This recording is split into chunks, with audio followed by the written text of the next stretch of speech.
bubuksan natin tong parcel natin. Para to sa, sa ADV. Ito. Tambucho to eh. Nakahanap kasi ako ng tambucho na para sa akin ay mura lang. Just mura naman talaga siya compared to other brands. Tapos, ang review niya ay okay din naman. Itong BSM. Nung nakaraan pa to dumating eh.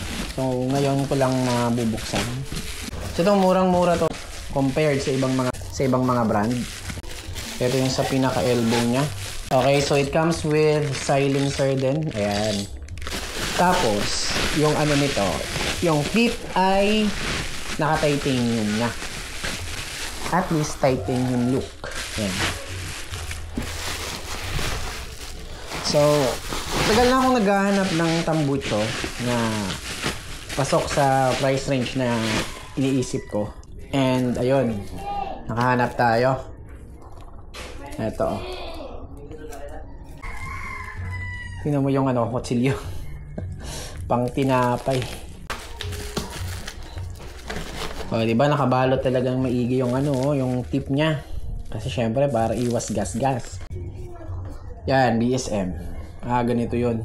yan. Yan, so kakabit ko lang to. Tapos para matest natin yung tunog niya. At saka yung performance na rin.